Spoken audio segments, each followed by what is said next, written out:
예, 여러분, 이번 학기 로이드 존스의 설교와 신학 강의를 하면서 특별히 그의 이 중요한 설교를 살펴보고 있는데, 먼저는 저희들이 로이드 존스의 그 유명한 설교, 영적 침체 설교를 살펴보면서 지금까지 벌써 2주에 걸쳐서 살펴봤고, 오늘 이제 그 마지막 되는 부분인데, 특별히 영적 침체 15장에서 18장까지, 그죠? 4장의 내용을 일단은 분석하면서, 그 내용도 내용이지만 로이드 존스가 가련 그 내용을 어떻게 체계화했느냐, 그죠? 이 체계화의 문제라고 하는 것은 설교의 문제이면서 또한 조직신학의 문제입니다, 그죠?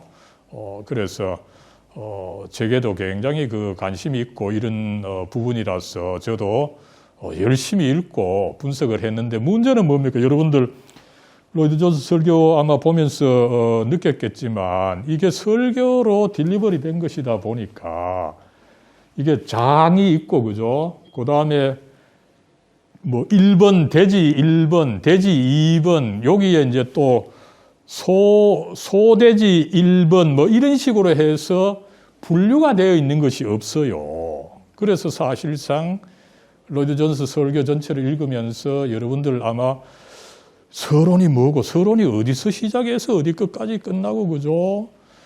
그리고 또 돼지를 이어나가는데 첫 번째 돼지 이야기를 하고, 그죠? 어떻습니까? 첫 번째 돼지가 나와야 되니까 조금 가서 두 번째 돼지가 나와야 되는데 두 번째로 이렇게 이야기를 안 하고, 그죠?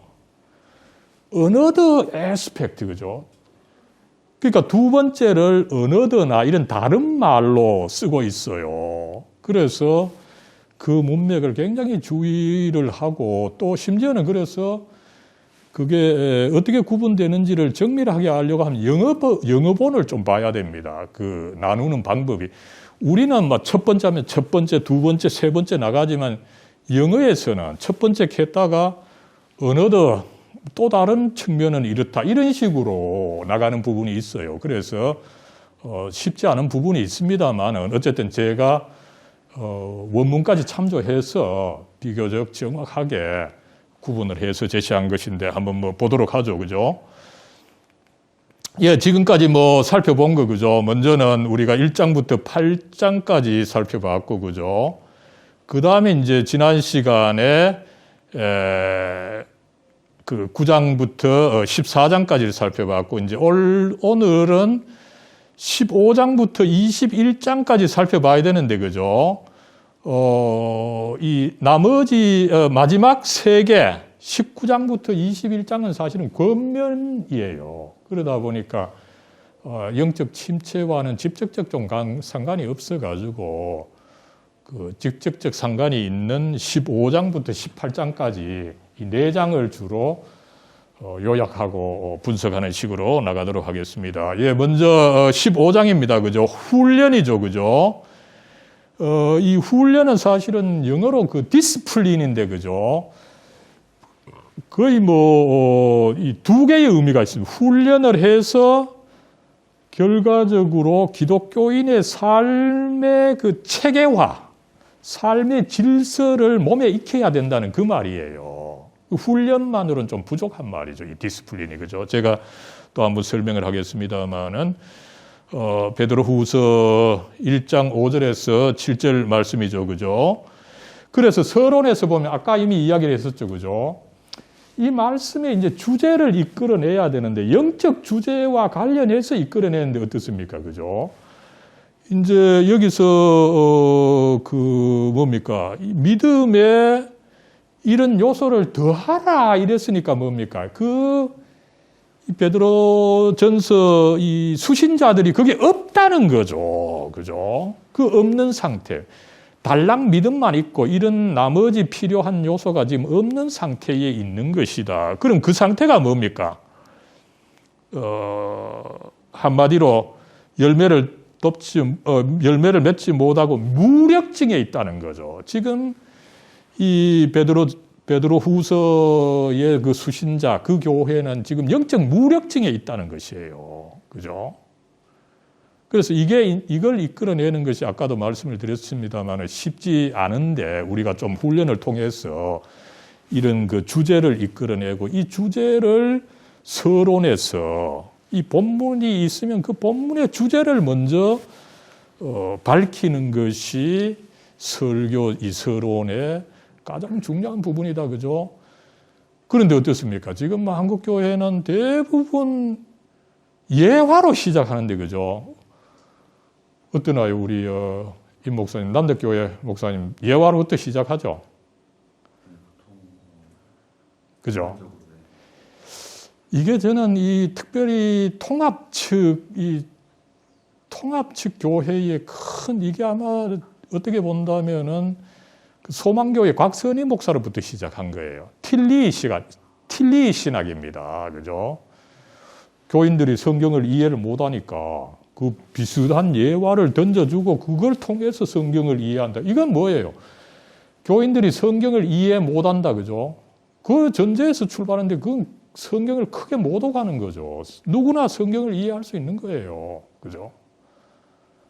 그래서 제발 어쨌든 본문을 바로 다루라는 거죠. 그죠? 본문에 도대체 이 본문에서 주제가 뭐냐.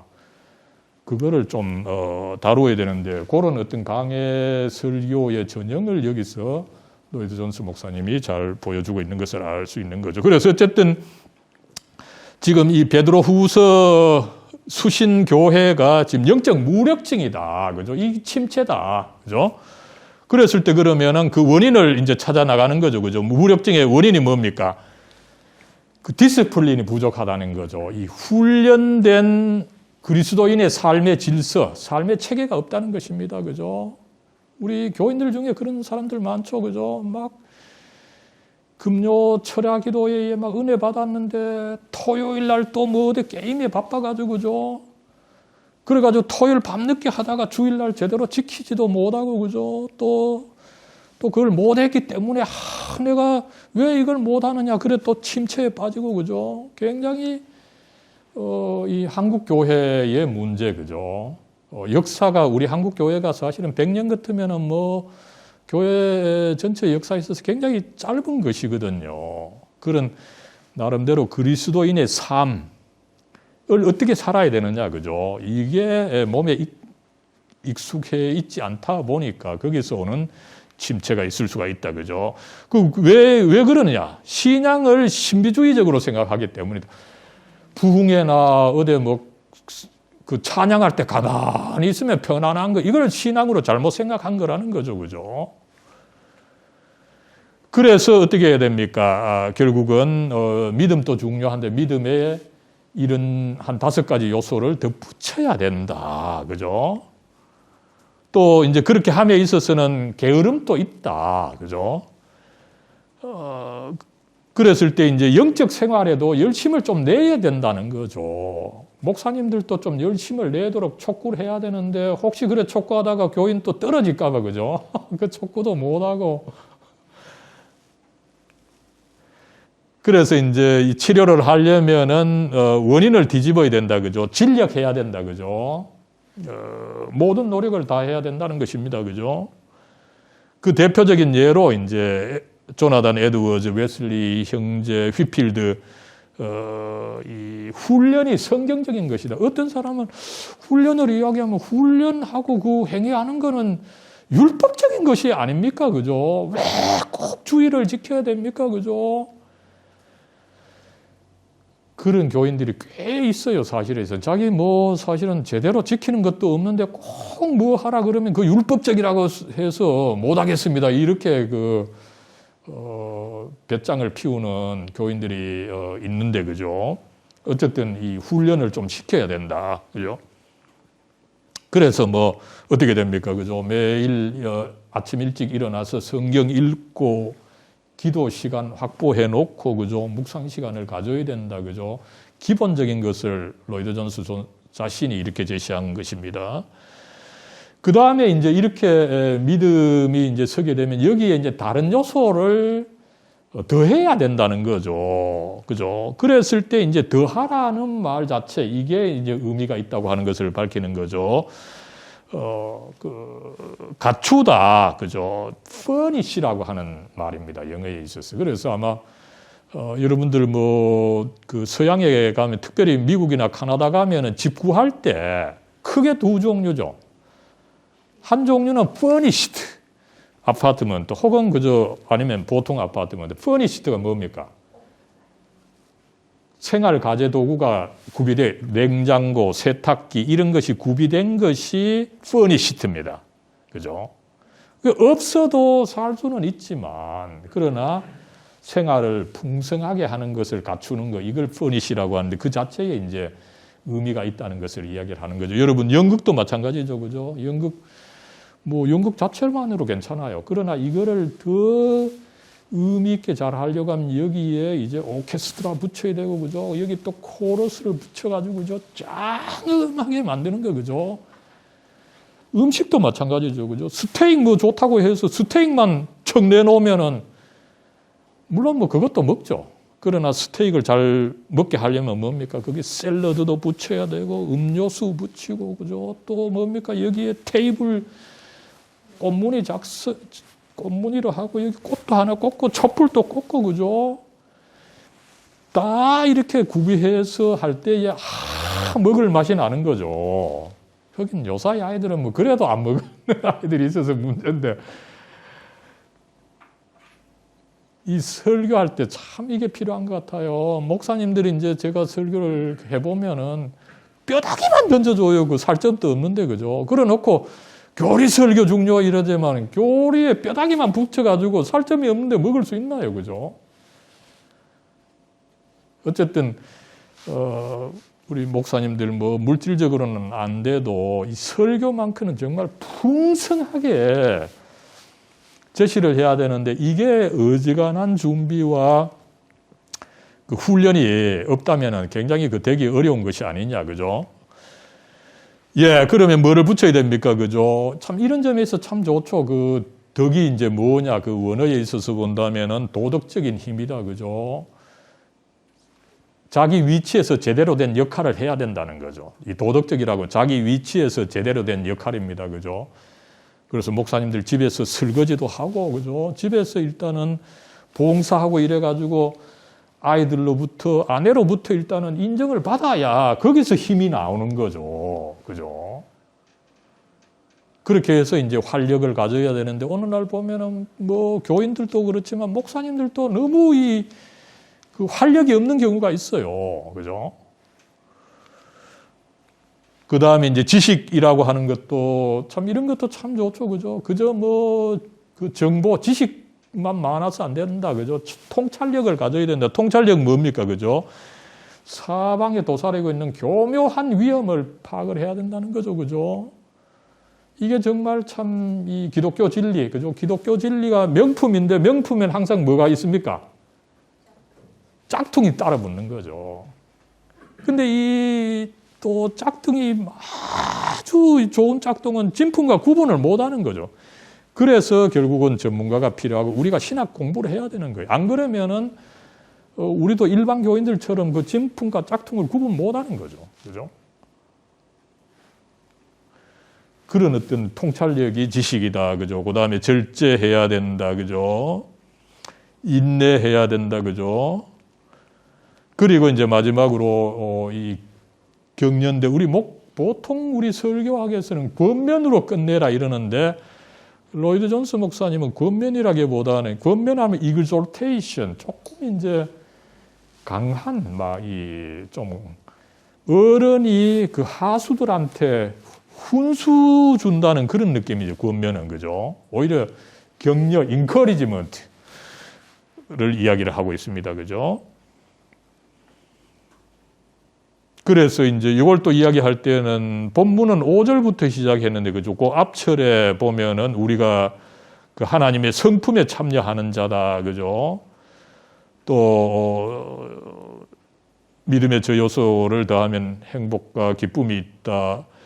또 넉넉히 또 얻는다. 그죠? 이것을 격려해도 참 놀라운 것은, 그저 우리 같으면은 한 주제로 두루뭉실하게 사가는데, 여기는 그 짧은 데서도 세 개로 착 나누어 가지고, 그죠? 세 개로 착 나누는 것도 착착착 발전이 되는 거죠, 그죠? 자, 이런 거를 보면 이게 보통 사람이 노력해서 할 수 없는 그런 어떤 로이드 존스 자신의 그 통찰력, 어떤 그런 것이 있지 않느냐, 그런 생각을 하게 됩니다. 예, 그 다음에 이제 16장은 시련인데, 그죠? 시련, 이 트라이얼인데, 그죠? 시련의 뜻도 있지만 오히려 연단, 그죠? 이 시련 같으면 무조건 그 어려움의 의미가 있고, 연단 같으면 그것이 하나의 훈련 과정으로서 나중에 이제 어떤 더 좋은 목적을 이룬다라고 하는 그런 뜻이 있어서 그런 뜻의 연단입니다. 그죠? 예, 여기서도 이제 참 그 로이드 존스의 이 통찰을 잘 보여주죠. 그죠? 여기서는 이제 베드로 전서, 앞에서는 베드로 후서였는데 여기는 베드로 전서인데 여기서는 이제 이 베드로 전서 수신자들이 제대로 된 그리스도인의 모습을 보여줬다는 거죠. 그게 뭡니까? 역설적인 거죠.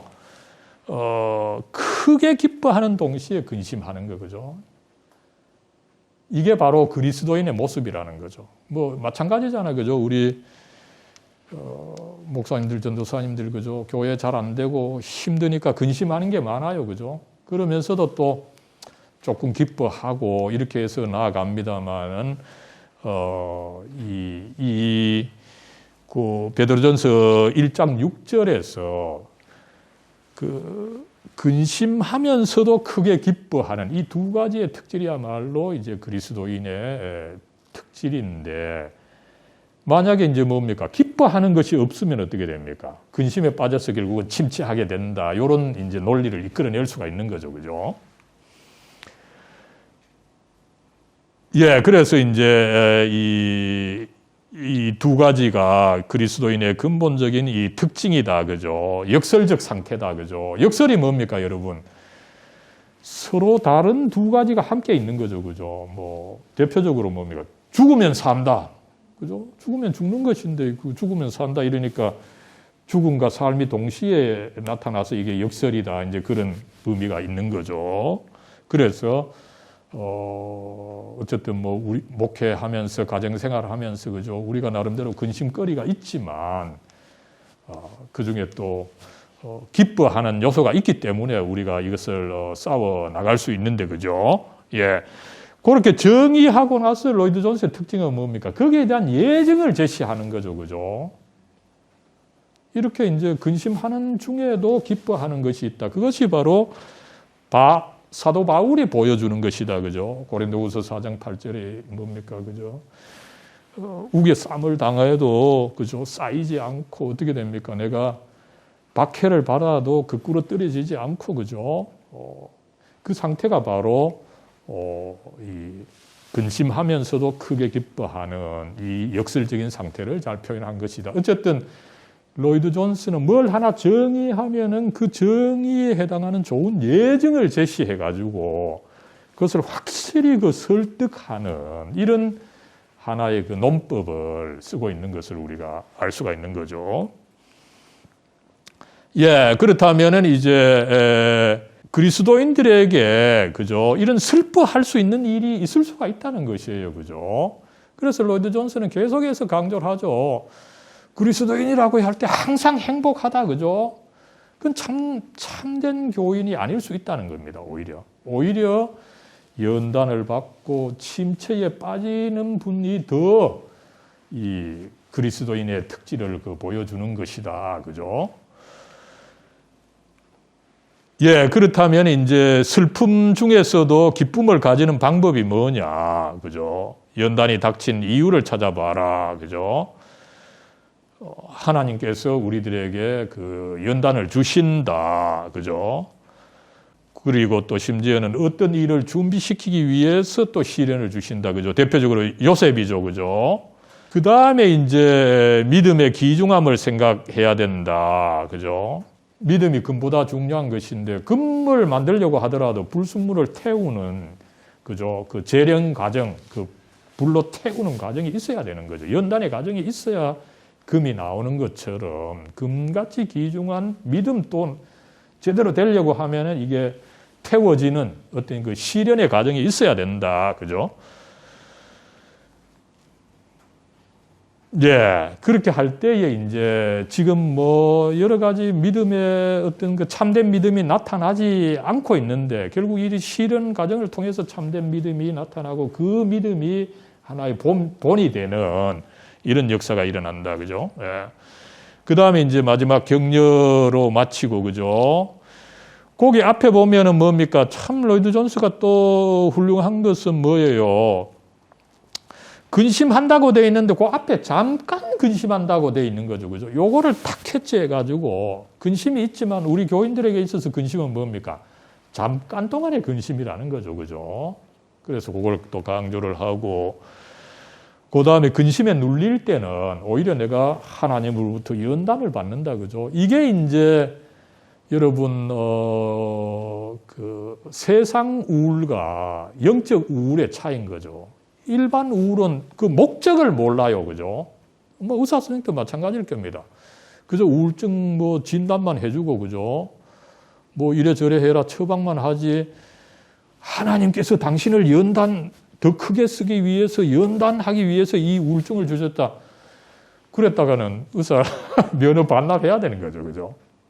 그러나 우리, 기독교에서는 그것을 이야기를 하고, 그러나 그것도 너무 또 막 그 기계적으로 쓰면은 남발하면 안 되는 거죠.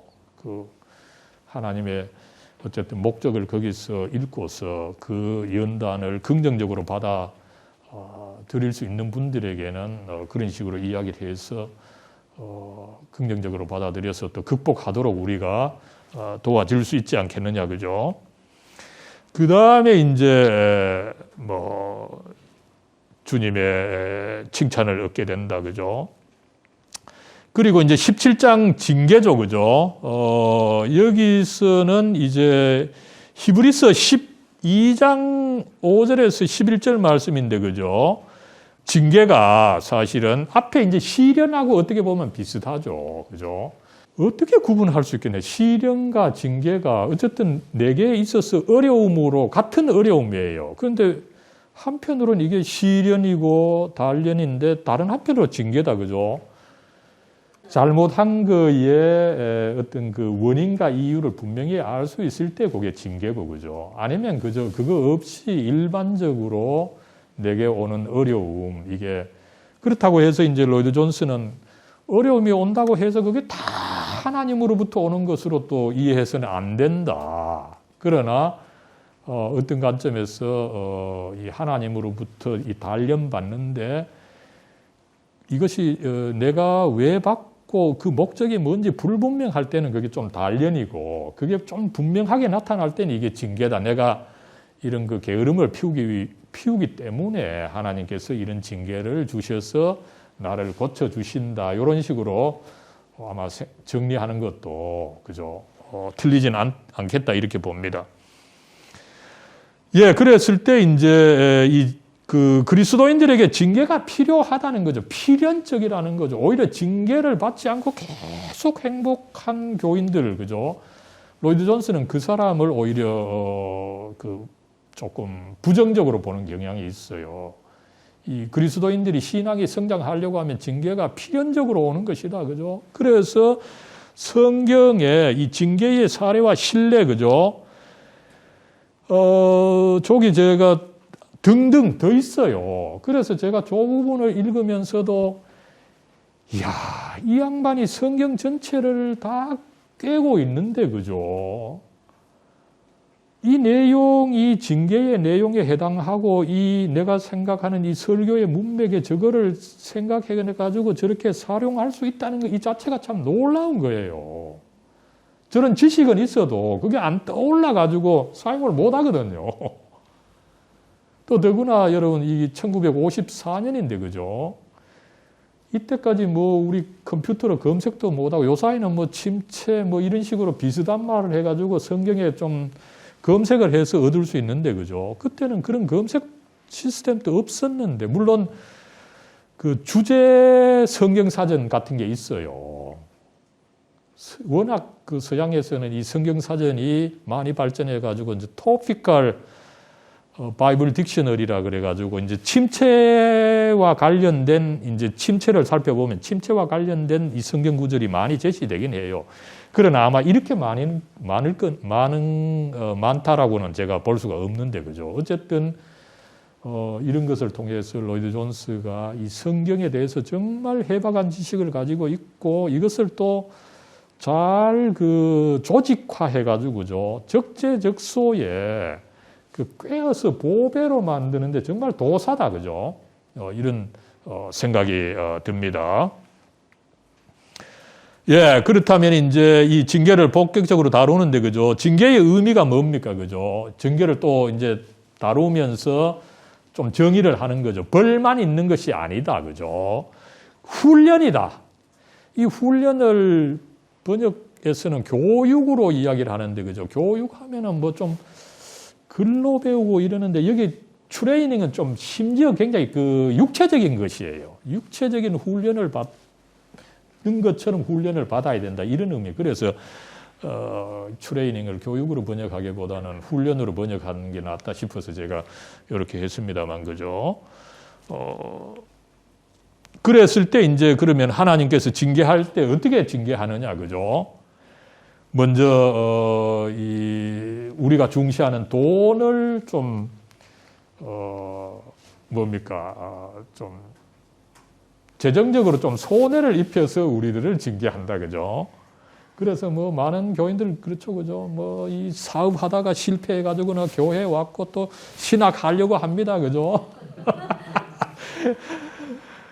그 다음에 이제 아픈 거죠. 또 이것도 사실은 간증을 들어보면 많아요. 뭐 해서 내가 아파서 믿고 또 심지어 신학하려고 합니다, 그죠? 그 다음에 또 박해, 그죠? 그 다음에 이제 때로 죽음까지, 물론 뭐 본인 죽음이 아니라 가족의 죽음, 그죠? 이런 죽음까지도 징계로 사용할 수가 있다. 그리고 참 로이드 존스가 뛰어난 것이 이 부분입니다, 그죠? 다섯 번째로는 하나님 자신의 임재의 철회와 그의 얼굴을 숨기신다는 거예요, 그죠? 여러분, 이게 참 가장 어려운 부분이에요. 신학자, 목사들이, 그죠? 정말 열심히 자기 목숨 바쳐 하지만 거기에 하나님께서 함께 하지 않으시고 성령의 기름 부음이 없을 수가 있다는 거죠. 그죠? 그래서 이 전도사님 압니까? 그 바르트 이제 신학을 위협하는 것이 세 가지가 있다. 여기 아마 여러분들 그 유튜브 황재범에 들어가 보면 바르트의 개신교 신학 제3번을 쳐보면 그 이야기가 나와요. 우리 신학하는 사람들을 그 위협하는 것 세 가지가 있다. 먼저 이제 고독이죠, 고독. 여러분 신학하고 목회하면 고독합니다. 왜 고독할까요?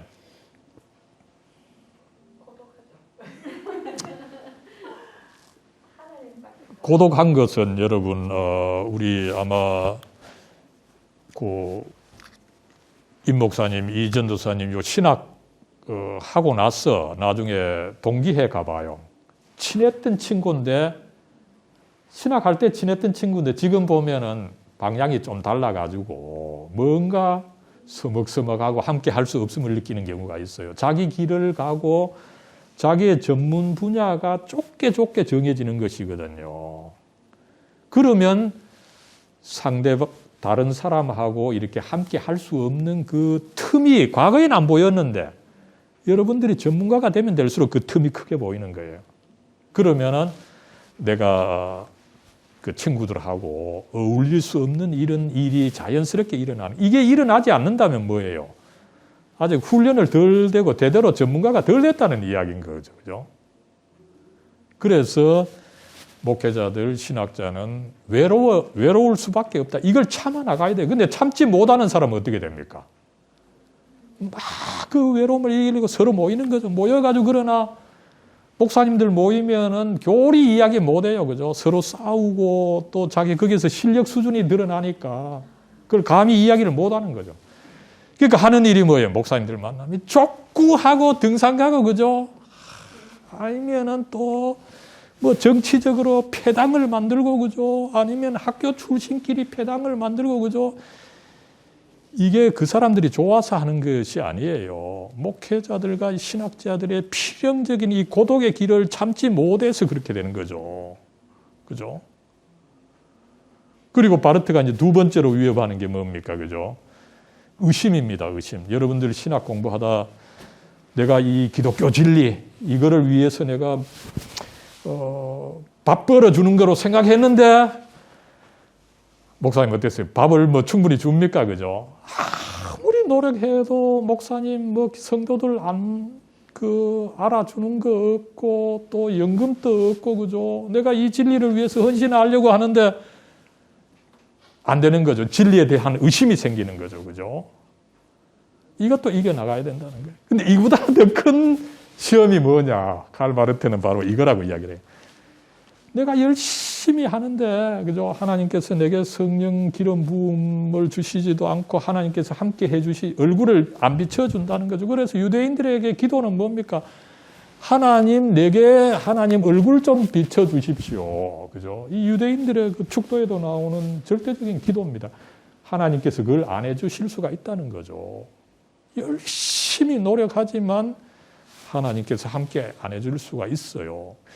바르트는 그것도 참아야 된다. 그죠? 그러니까 이걸 참지 못하면 어떻게 됩니까? 하나님께서 마치 함께 해주는 것처럼 그죠? 막 목소리 크게 하고 막 교인들 막 만들어가지고 마치 하나님께서 역사하는 것처럼 막 쇼업을 하는 거죠. 그죠?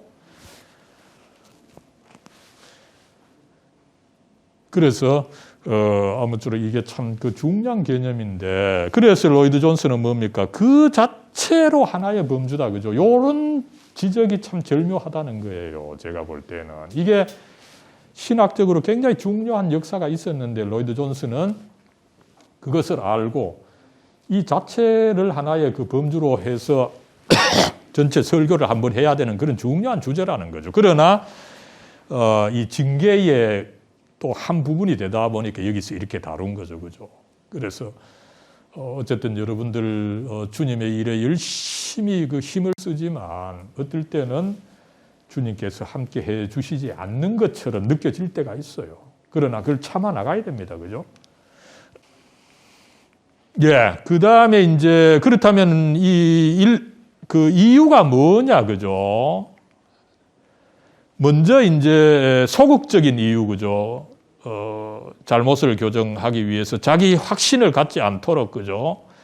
그 다음에 이제 이 세상 관점을 내가 너무 이제 받아들이다 보면 세상에 휩쓸려가지고 내가 또 침체에 빠질 수 있는데, 그죠? 그걸 끊도록 어떤 또 건강이나 또 힘든 일을 주신다는 거죠.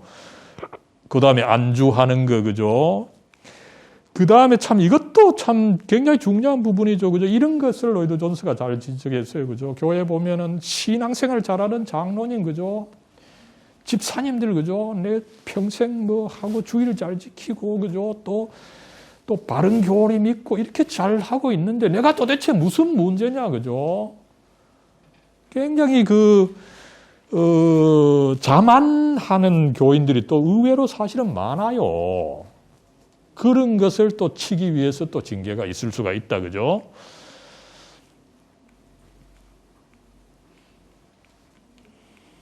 예, 그 다음에 이제 적극적인 이유. 이제 이런 것을 뭡니까? 내게 이제 어떤 것을 빼내기 위해서, 교정하기 위해서 징계를 주시는가 하면은 덧붙여 주기 위한 적극적인 이유는 뭡니까? 성화의 길을 가도록 하는 것인데, 그죠? 이 로이드 존스가 여기서도 이제 좋은 것은 뭡니까? 성화의 길 여러분들 가야 됩니다. 그죠? 거룩하게 뭐 하던 말로 성경 더 읽고 기도 더 열심히 하고 그렇게 해서만 안 된다는 거죠. 여기서 로이드 존스 분명하게 뭡니까? 팔복 실천하시고 산상수훈 실천하시고, 그죠? 또 성령의 열매 맺을 수 있도록 좀 하십시오. 그죠? 그리고 결과적으로 이런 이제 자질이 여러분들에게 있어야 됩니다. 기독교인이 가져야 하는 자질이 뭡니까? 그죠? 먼저 겸손이고, 그죠? 그 다음에 이제 하늘 중심의 사고방식이다. 그죠? 이걸 이제 또 번역에서는 하늘 마음이다 번역했는데, 그죠? 마음이 아닙니다. mindedness. 사고방식이에요. 하늘을 중심적으로 하늘을 지향하는 사고방법, 마인드 하면은 이게 정신이고 사고방법입니다. 우리가 좀 의지적으로 할 수 있는 거예요. 마음은 그렇지 못하죠. 그죠? 그래서 이걸 마음으로 번역하는 것은 뭐 틀린 번역은 아니지만 조금 부적합한 것이 아니냐. 어쨌든 우리가 좀 위의 것을 생각하고 땅의 그것을 좀 생각하지 않는 이런 결과가 나타나야 된다. 그 다음에 이제 온유함이다. 그죠? 목사님들, 저도 그렇습니다만 이 온유함을 설교하지만 제 자신이 참 이거 잘 안 나와가지고, 그죠? 집에서도 뭐 아내나 아이들 조금 뭐 안 좋으면은 저도 화를 막 버럭버럭 내고, 그래서 아내하고 또 다투고 뭐 이런 경우도 있습니다만, 그죠? 굉장히 참 이 어려운 부분이죠. 근데 어쨌든 로이드 존스는 이 징계를 주시고, 결과적으로 우리가 이런 어떤 그 성격을 키워 나가야 됩니다. 이렇게 이야기할 때 이렇게 구체적으로 제시하는 좋은 방법을 보여준다는 것을 우리가 확인할 수 있는 것입니다. 예, 이렇게 또 마지막은 권면으로 마치고요. 그리고 이제 마지막으로는 사실은 이 하나님의 체육관에서 이 18장을 어떻게 보면 17장에서 다루었던 징계를 조금 더 이제 구체적으로 한 이야기입니다. 그죠? 요거는 뭐 대략 좀 넘어가고, 그죠? 그랬을 때 이제 이 징계를 우리가 좀 적절히 받아야 된다는 거죠. 그러면 이제 이 징계를 하나님의 징계로 알고 어떻게 이제 제대로 받느냐, 이 문제를 재밌게 또 제시를 하죠. 먼저 잘못된 반응입니다. 그죠? 징계를 경시해서 안 된다는 거죠. 이게 사실은 참 이 현대인의 큰 문제죠. 그죠? 이 현대인들은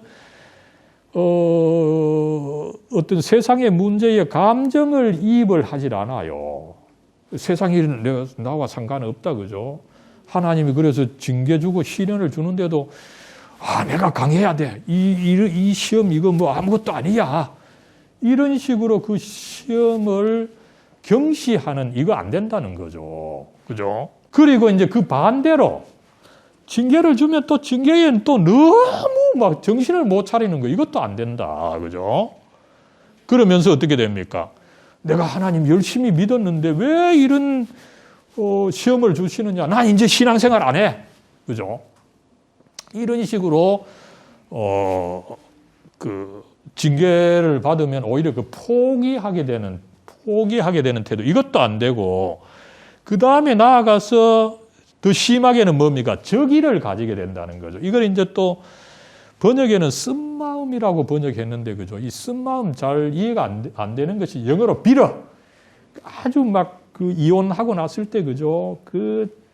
이 적의가 생겨가지고, 어떻게 보면은, 이혼한 아내나 남편 사실은 좀 불쌍히 여겨주고 사랑해야 되는데 그 반대가 되는 거죠. 그죠? 이런 이제, 그 마음을 빌어하다. 그죠? 이렇게 표현하는데 이 적의를 가지게 되는 거 어떻습니까? 그죠?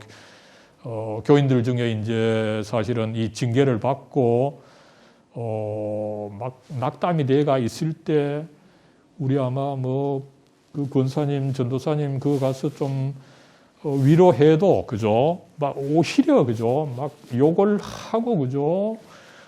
이런 식으로 돕고 싶어 하는 자들도 다가가기 힘든 그런 분들이 있어요. 그렇게 해서는 안 된다. 그죠? 이런 것도 참 이렇게 잘 분석한 것이 아니냐 생각이 됩니다. 그러면은 징계를 어떻게 받아야 됩니까? 그죠? 성인으로 받아야 된다는 거죠. 그죠? 먼저 이 훈계의 말씀, 이 징계와 관련된 이 훈계 내용이 도대체 뭐고 그것과 관련된 성경 말씀이 도대체 뭐냐, 그죠? 성경 말씀을 따라가라는 거죠. 세상의 지혜로 안 된다, 그죠?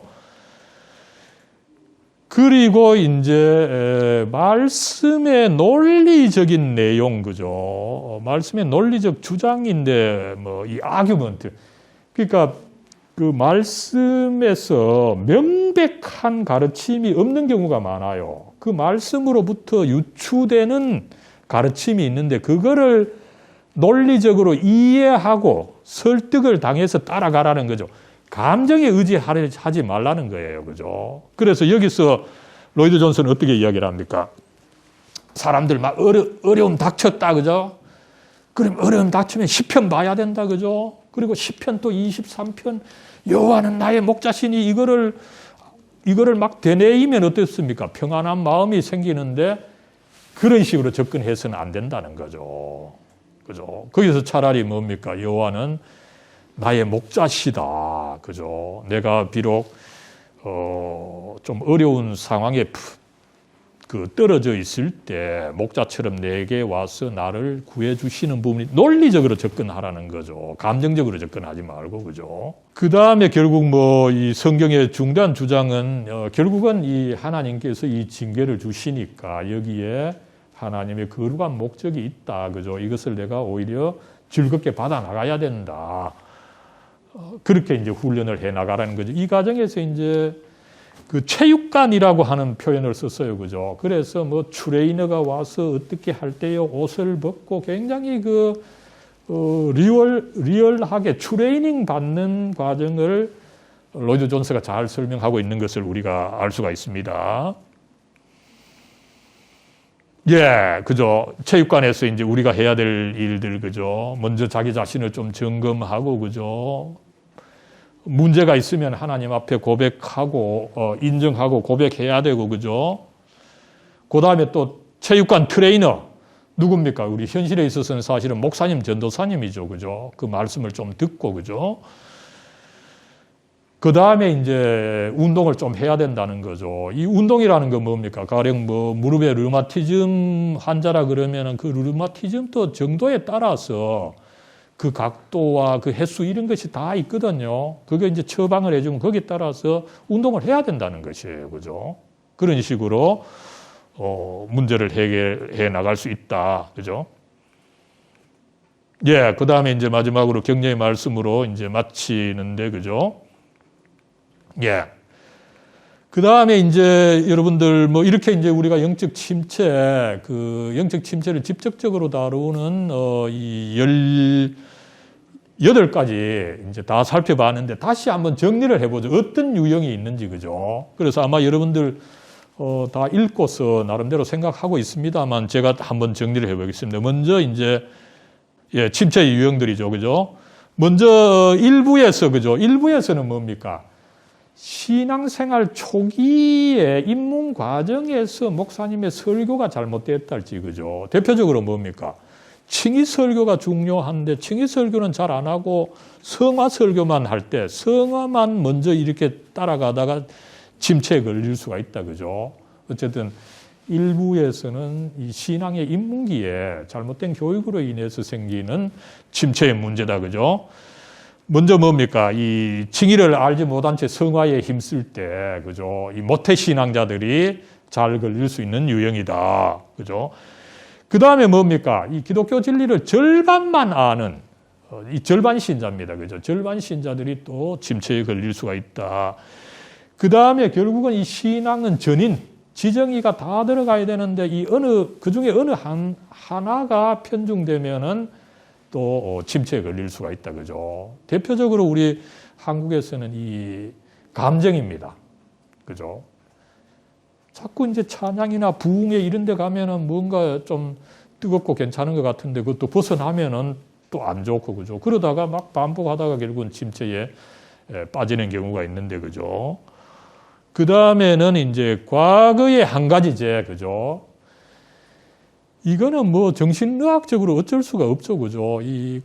어릴 때 가령 뭡니까? 이 강간당한 경험, 그죠? 아니면 또 반대로, 그런 어떤 피해를 준 거, 이런 것들이 어떻게 보면은 그 기억에 각인이 되는 거죠. 그러다 보니까 내가 주체할 수 없게 자꾸 그 생각이 떠오르고 그거에 고착이 될 때에 침체가 일어난다라고 하는 거, 그죠? 그 다음에 이제 늦게 입신한 경우에는 이 좋은 신앙을, 그죠? 내가 왜 이렇게 늦게 했느냐, 그죠? 젊을 때 허송세월 했던 거 그거 후회스럽다, 그죠?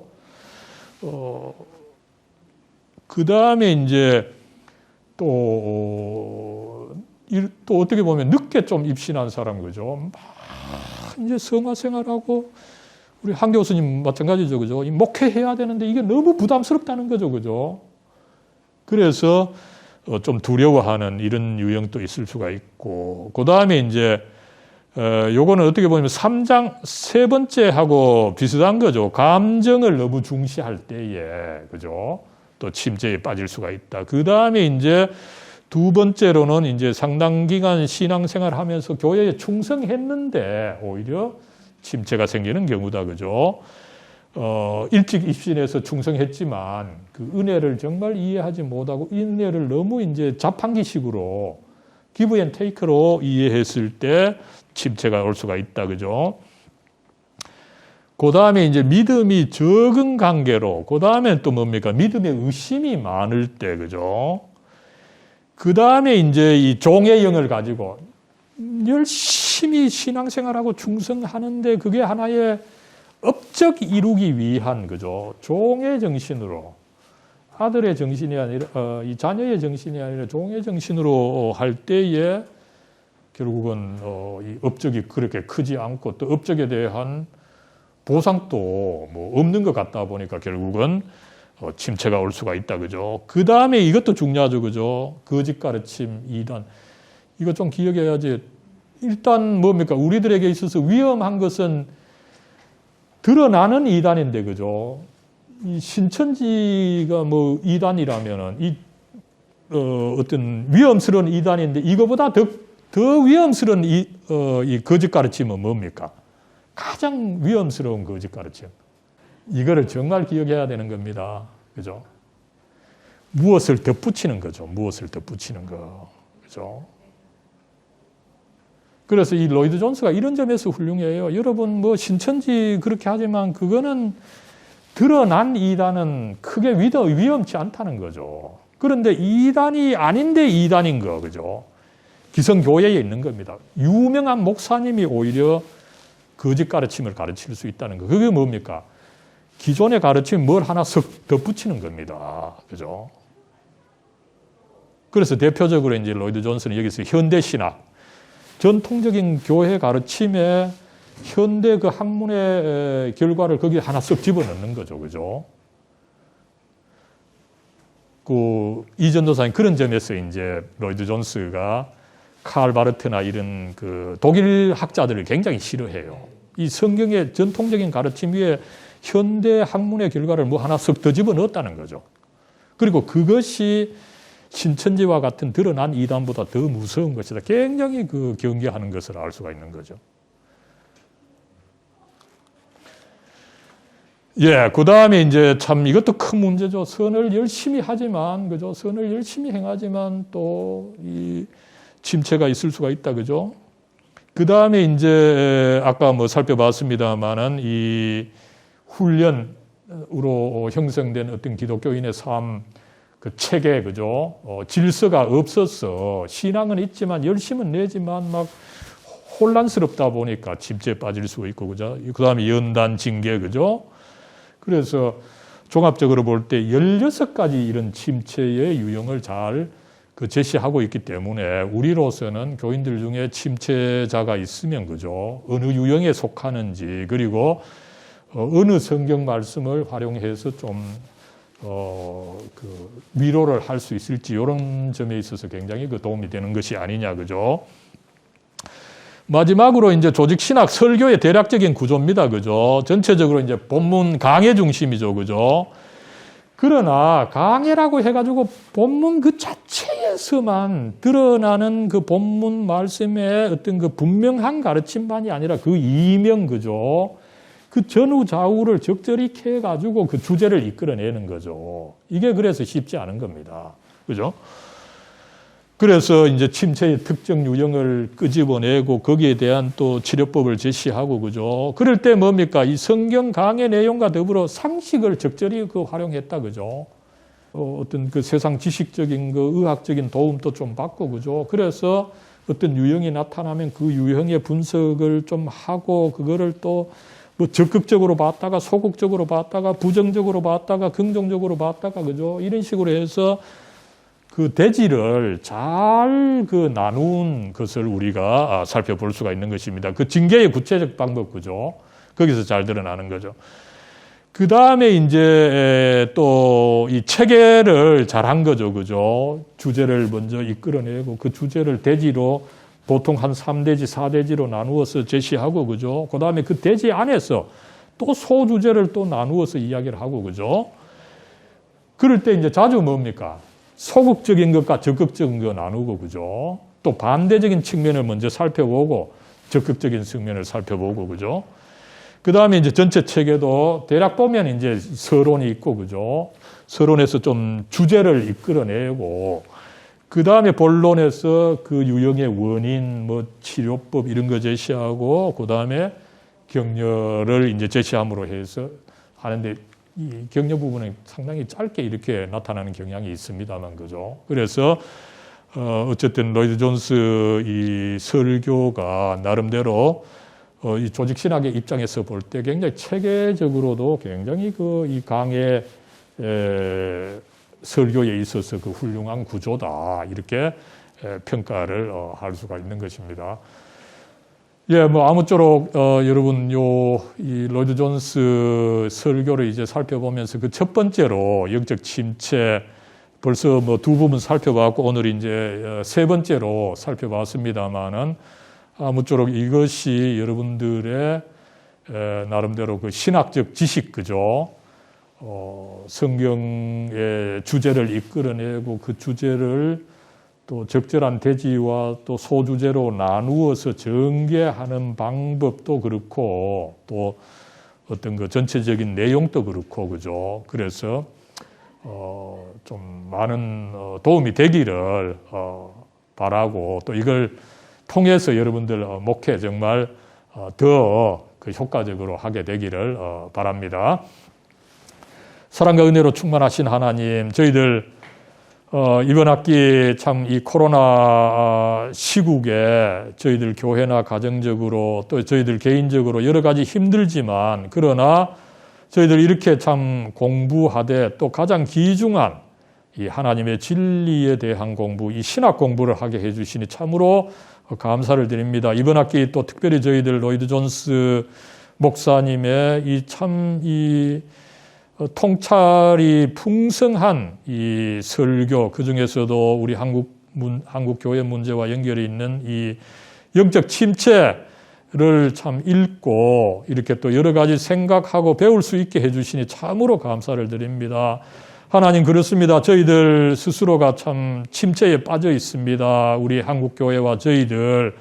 하나님, 주님의 임재하심과 성령의 기름 부음으로 함께해 주시옵소서. 오히려 이 침체 기간에 저희들 반성하고 더 발전하는 계기로 저희들 만들어갈 수 있도록 하나님 복의 복을 더해 주시옵소서. 우리 주 예수 그리스도의 이름으로 간절히 기도드리옵나이다.